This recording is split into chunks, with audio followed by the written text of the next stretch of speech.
Yo, I'm Jordan. You're watching Jordan on the Daily, where I give my thoughts, opinions on animes and Korean dramas that you didn't ask for, want, or need. But hey, I'm doing it anyway. This is the internet, the place you go to discuss things family and friends just don't give a damn about. We start off today's Dr. Stone episode by reviewing what today's scientific adventure will be. Get excited, babes. Today we're making gunpowder. I've said it before, but it's worth repeating. The best part of Dr. Stone is watching Senku invent modern things in the stone world. Are you kidding me? You waited 5 years to confess, now you're waiting again because you're in a dangerous situation? Personally, I think if tomorrow isn't guaranteed, and it especially isn't guaranteed in a stone world and a murder on the run, then you should say how you feel more. Yusura is obviously open to Taijun's feelings, just like Senku said in episode 1 when the others were betting that he'd get rejected. This is how people end up moving on with someone else and the other person misses their chance and then claim timing was off. No, it wasn't. You just didn't have the balls to shoot your shot. I heard once that if someone doesn't notice that you like them, that they don't have those type of feelings for you. I find that to be true. You have to be dense or just not care enough to ignore how someone who is in love with you treats you. Versus someone who sees you as a friend. The fact that Yusura has a feeling that Taijun wants to confess or was going to confess means that she was waiting for him to confess that day under the tree. Now she is willing to wait even more time than the 5 years she already put in and the 3,700 years she didn't know about because she was stoned. Girl, you are patient AF. Who knows how long it'll take to revive humanity? This is too funny. Where the heck did the kitchen come from? Not just that, but we have Taijun as the cameraman and Yusura as the second host. Oh my goodness. Again, here we go with Senku and his counting. We need 3 things to make gunpowder, which are sulfur, potassium nitrate, and charcoal. Quick history lesson because I find it fascinating when it comes to things like gunpowder first coming into the world. Gunpowder is really black powder, which was first used in China for fireworks. The first use of gunpowder as a weapon was in 904 AD when the Song dynasty used fire lances against Mongols.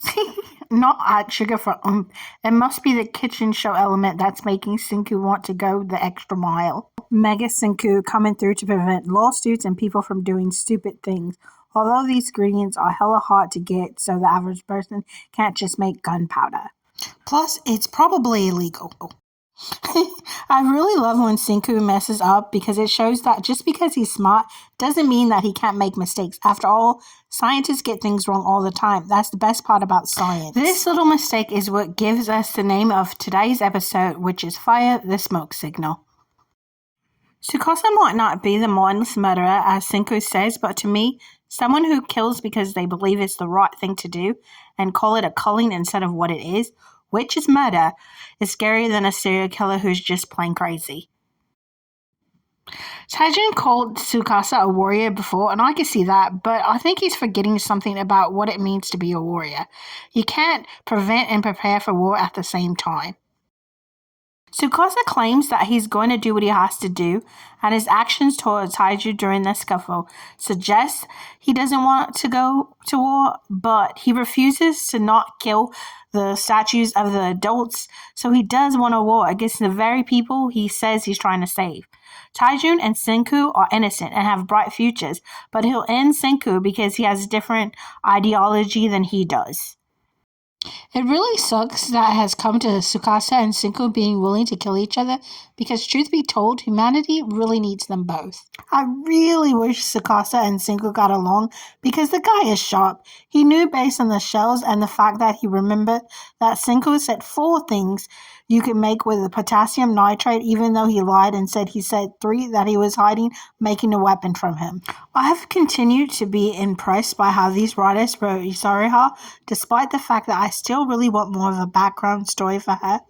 But we have a lot more episodes to go. Maybe I'll still get one. It takes a lot of courage to have just been woken up from being in stone to being willing to sacrifice yourself for the greater good. Tsukasa called it. Senku might not show his emotion on his sleeve the way Taijun does, but he cares, and I always love seeing the cracks of humanity show in his otherwise logical brain. I really hope that this wasn't some accident and that we didn't use all of our gunpowder for no reason. 3 smoke signals. So running out of gunpowder was worth it for us to meet other people. How weren't they stoned? Or were they? And they found a different way to break out of the stone. I have so many questions, and I'm reinvested in the storyline. She's blonde? How? I mean, it's an anime, but generally in animes, blondes are from some made-up European world. But Earth was petrified. I'm so confused. Who in the world is this chick? Where did she come from? Promise on science, huh? That he won't try to develop civilization when he has been saying since the beginning that was his one goal. That's a catch-22. I haven't noticed that Tsukasa is such a great guy the way Senku and Taijun seem to think so, but I think I kind of get it. He really doesn't seem to want to kill Senku, but he's standing behind his beliefs, and as the saying goes, if you don't stand for something, you'll fall for anything. So science has been a part of Senku's life since he was Biddy Senku and decided that in order to go to space, he needed to study. Very true, Biddy Senku. Oh, that seems like a science nut and totally gets Senku's passion.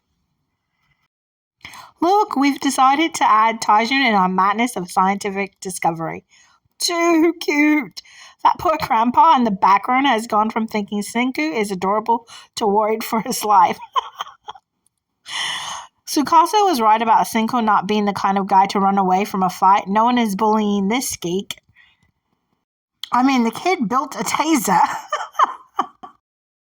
Someone that builds a taser and rockets and tests out experiments they've read in books is not the kind of person that will break up with science. It's not happening, Tsukasa. The little versions of them that Yasuria made are so stinking cute. I like seeing little things like that peek through in her personality because you get to see what Senku and Taijun both enjoy. Clearly, building rockets and experimenting on sciencey things together is what they both enjoy to do and have done so since they were itty-bitty kids. So it's nice to know that she also enjoys these things and she takes part of it in her own way. After seeing everything we did with Biddy Senku, I am not at all surprised that the answer that we're getting is that he can't do that.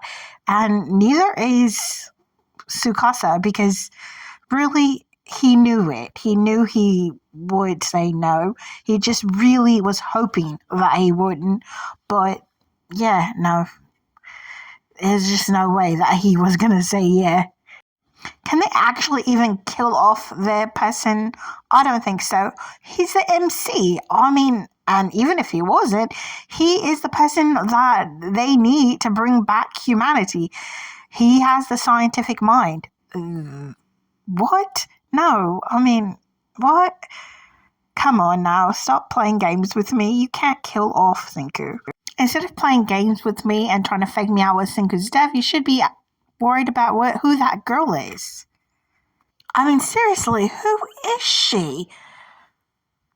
Do Taijun and Senku have some kind of friendship telepathy? Danger, Will Robertson. I mean, what?